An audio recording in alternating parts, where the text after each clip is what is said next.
Thank you and welcome back to the second segment of the show for today. We're talking to Dr. Herbert Marbury from Vanderbilt University, and he's giving us some information in reference to the institutional church. And he's also given us some excellent information concerning his background and some of the experiences that led him to us this morning. And so, Dr. Marbury, let's see if we might be able to pick up where we left off and to have you to start talking about African Americans and the institutional church from your perspective. Well, I think what's foundational for the institutional church for African Americans, and perhaps foundational for most churches, but particularly for black churches, is the Bible. You find it in the pulpits. We preach from it. It is our authority for our moral life, and it is for most Christian communities the Word of God. And I tell my students, every time they step into a pulpit in the midst of a community of believers and they speak from the Bible, they are speaking for that community. What is the Word of God? And so one of the things that captured my attention when I was a student at ITC and then later at Vanderbilt, I had good professors like Professor Victor Anderson and Professor Lewis Baldwin, who interests me not only in ethics, that is how black communities think about what's right and wrong, but also interested me in the history of the black church. And from that standpoint, I wanted to know, well, why do black churches, why do churches in general think of the Bible and use the Bible so differently? For example, you look in Nashville and you've got churches from one end of the city to the other. And on fundamental issues, we disagree, and yet the same book is being preached from our pulpits. And I began to wonder, well, what's going on? It's not the book is the same. What's going on in the way that we interpret these texts? It's the interpretation of Absolutely, the books. It's the way. And so I wanted to study how African Americans historically have interpreted the Bible. And so that's the reason I wrote Pillars of Cloud and Fire. It begins to look at African American biblical interpretation from the antebellum period, starting with slavery. And I look at various examples. A radical example and a conservative example in the antebellum period, beginning with Absalom Jones and David Walker. I move on to look at Reconstruction with Frances Ellen Watkins Harper and John Jasper. The Harlem Renaissance with Zora Neale Hurston. Then the era of civil rights with Adam Clayton Powell and Martin Luther King Jr. And finally, I look at the era of Black Power with Albert Clegg. Each one takes up the book of Exodus, but takes it up in a very different way. And they take it up based on what I talked about earlier. That is, what are the relevant challenges that my community faces? How can I continue to make the Word of God, the Bible, relevant? And so during the antebellum period, Absalom Jones and David Walker both take up the story of Exodus almost literally. That if God delivered the children of Israel from Egypt, across the Red Sea into the Promised Land, then God will do the same. And the Promised Land was freedom from slavery. Well, freedom from slavery came, and we weren't free. We faced Jim Crow and segregation. And so if you go to the era of Reconstruction, and you look at sermons, the Promised Land doesn't look like freedom from slavery. Emancipation is no longer identified with the Promised Land. Uplift is. Well, how do we educate now? How do we move from just emancipation to education and the kind of cultural attainment that will lift black communities? And after Reconstruction, that changes again in the Harlem Renaissance. This idea that we need to throw off the manacles of slavery, the old Southern sort of African American rebirth. And a rebirth. That's right. The Renaissance man. Renaissance man, Renaissance woman. But for the Harlem Renaissance writers, for the most part, except for Zora Neale Hurston, they were really thinking rather in sexist terms. So they were thinking the new Negro was the new Negro man. But Zora Neale Hurston, I thought, was one of the most interesting figures during that time. Her Moses, Man of the Mountain, helped African Americans rethink the Exodus story in a way that took the focus off a singular figure like a Moses figure and put it on the community and asked us to imagine together what it would mean if we all together walked into the promised land and we weren't waiting for or dependent upon one singular figure or God to send one person to deliver a whole group of people. And then I go on to look at the era of civil rights with Adam Clayton Powell and Martin Luther King Jr., who understood the Exodus story and the promised land as being included as full citizens, that we would certainly enjoy, as Dr. Martin Luther King would say, the blessings of liberty. And if you look at his speeches, he takes the rhetoric from the Constitution and the Declaration of Independence, the kind of rhetoric that founded our nation, and he connects it to the Exodus story. And freedom means becoming a full citizen. Well, at a certain point, by the end of the Civil Rights Movement, we find that Albert Clegg wants to do something very different with that. That there's the frustration that has risen because African Americans still aren't enjoying the blessings of liberty. There is a move to take that story and to claim it for ourselves and to claim the power to change our lives. Not that power, but not placing it in the founding documents, but placing it in black communities themselves. And so we get the Black Power movement. So I wanted to look at the various ways that we have interpreted one singular book, the book of Exodus, over the course of a long period of time.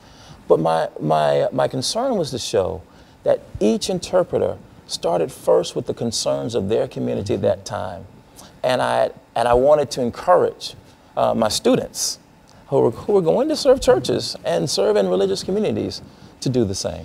You know, during this second segment, I mean, the final segment, what I would like for you to do is to, and I think you've mentioned Adam Clayton Powell and Dr. Martin Luther King. I think that these are two giants, but I think that people know more about Dr. King than they do about Adam Clayton Powell. And so during this this final segment, when we come back, we've got about 45 or 50 seconds here.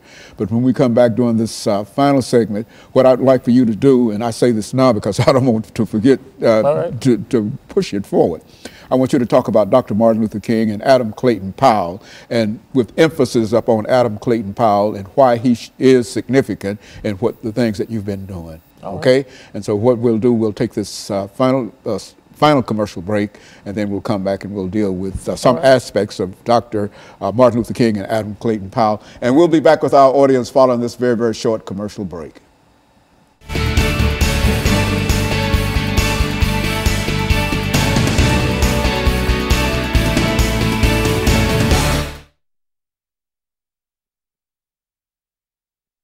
You look like you've been doing this all your life, man. I got no, this is my first time. Oh man, you're good.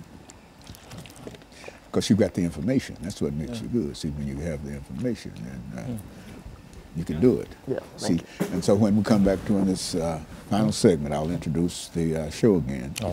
But and in case I forget, but what I'd like for you to do is to look at these two personalities within the context of all the things that you've studied about them and writing your book and books and et cetera, and to look and to examine those two individuals, Dr. Martin Luther King and Adam Clayton Powell, and point out whatever the similarities or difficulties and et cetera, whatever you want to talk about. But I think that that would be good to end this, because these are the two most important individuals in terms of contemporary black society and the institutional church.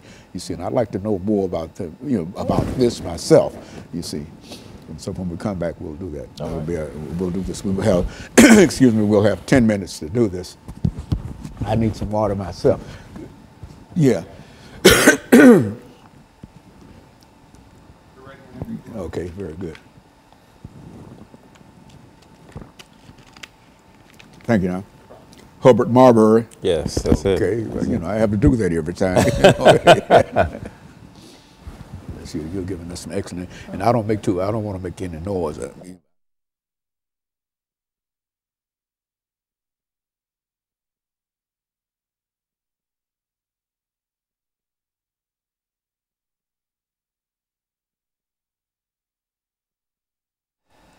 Thank you and welcome back to the final segment of the show for today. We're talking to Dr. Herbert Marbury from Vanderbilt University, and he's giving us some information in reference to African Americans and the institutional church. Doctor, let's see if we might be able to pick up during this final segment to talk about what I consider to be two very, very significant individuals that you've already mentioned, Dr. Martin Luther King and Adam Clayton Powell. And let's see what you know about those individuals and how they fit into what we're trying to do at this particular time. Right. Well, in the chapter on the Civil Rights Movement, I take up Dr. King and Adam Clayton Powell as a pillar of cloud and fire. Dr. King as a pillar of cloud, and and Adam Clayton Powell as a pillar of fire. And when I say pillar of fire, I mean someone who kind of brandished, if you will, his brashness, a boldness, a certain radical nature. Adam Clayton Powell was very clear while he was in Congress that he called himself the baddest Negro in Congress. Yeah, go on. Right. and he flouted the rules. He didn't stomach segregation. He didn't take kindly to the kinds of conventions that made African Americans second class. And part it had to do with his upbringing, had to do with who he was, but it also had to do with, I think, growing up in Harlem. And he really was, I call him, a son of the Harlem Renaissance. He was the new Negro, as I understand it, that the Harlem Renaissance writers had hoped for. He started one of the first boycotts of the public transportation system in Harlem. One of the first sort of public service programs at his church at Abyssinian Baptist Church. And by the time he went to Congress, he was pastoring the largest Protestant congregation in the nation. Adam Clayton Powell is known for his he's not only known for his pastoral work, but he's known for the Powell Amendment, which was a little known sort of codicil that he would add to every bill that sent funding for public accommodations, and it was a bill that said that public funding could not be used for segregated institutions. It angered Southern segregationists throughout the country, but it also angered African Americans because some of those schools were African American schools in the South. Although they were segregated, they were starved because they also needed the public funding. But Clayton Powell didn't care. What he was concerned about was ensuring that those who wanted segregation had to pay for it. And so he starved them all to death until he was able to get the Civil Rights Bill in 1964. That was his victory in the Civil Rights Bill of 64. He was there when Lyndon Baines Johnson signed it, but so was Dr. Martin Luther King Jr. And King, who was, they were both princes of the Black Baptist Church. Adam Clayton Powell had attended school in New York. His father, his father, in many ways, had groomed him to be a prince of the Baptist Church. Martin Luther King, as Dr. King, as Dr. King's father. Good. His father pastored Abyssinian, while Dr. King's father pastored Ebenezer, and they both groomed their sons for the roles that they would take. They both went to elite schools, Morehouse College in the South, and they both were products of the black middle class. But where they differed, I think, was Dr. King grew up in the segregated South, born right in 1929, just as America was going into the Great Depression. And Dr. King saw a different and a brutal side of white segregationist power. And it was something that I don't think Adam Clayton Powell saw. That shaped Dr. King in a way that that Adam Clayton Powell didn't. And led to his assassination. Yes, and led to his assassination. Absolutely. In a sense, both of them were assassinated. Dr. King literally. Good. Adam Clayton Powell was politically destroyed because of his brashness. So what I find with, now, both of them come at a time when African Americans have migrated. And I think this is also important to make the making of these two figures. African Americans began to migrate immediately after the Civil War. Every 10 years, you look at the census, you see more and more African Americans migrating toward the west and toward the north, except for the 10 years during the Depression when you don't see much migration. But you see, and so African Americans migrated from rural communities in the South to cities in the South like Montgomery and Atlanta. That created the possibility for a Montgomery bus boycott, but also created the possibility for an Abyssinian Baptist church, which was Adam Clayton Powell's political base, and which became for Martin Luther King the base for the Montgomery bus boycott and Ebenezer. And so as these two figures began to interpret the biblical text, they thought of the Exodus story for Adam Clayton Powell. The Exodus story guaranteed for African Americans in his sermon, "Stop Blaming Everyone Else," which he preached at Abyssinian Baptist Church in the 50s. It was a sermon that invited African Americans to fully participate in what it meant to be a citizen, take responsibility for what it meant to be a citizen. He really pushed African Americans. He pushed African Americans to take responsibility for it. And so for Martin Luther King Jr., however, there was a different way of understanding the biblical text. Martin Luther King Jr.,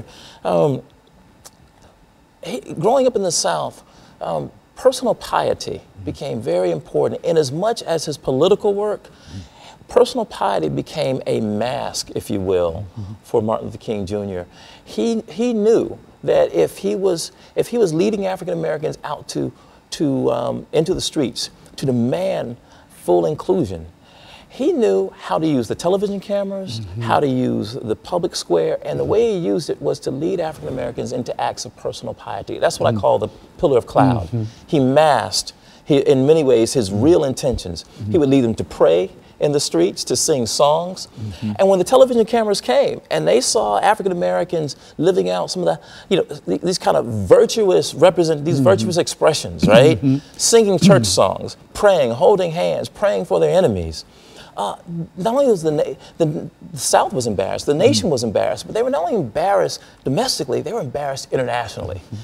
And so I call that the pillar of cloud, because just as a cloud kind of blends in seamlessly, Martin Luther King's tactics blended in with the American moral landscape. These were virtues for America. And this was also Dr. Martin Luther King behind the veil. Yes. And you know more about that because of one of your professors, I'm sure. Dr. Baldwin. Dr. Baldwin, who talked about that and et cetera. And I think that you're an excellent reflection in terms of what he said about that and some of the things that you're saying about that. And I want you to know that the information that you're giving us now is very, very precious.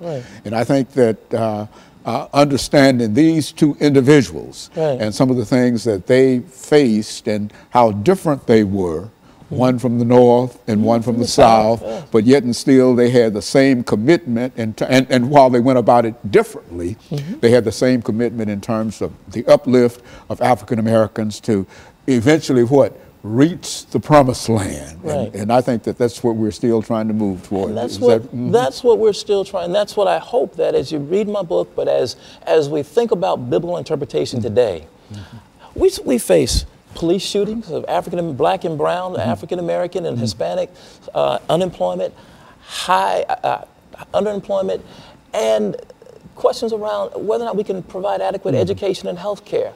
And I want to know, why is it that we have to go out into the streets to hear the word of God that Black Lives Matter?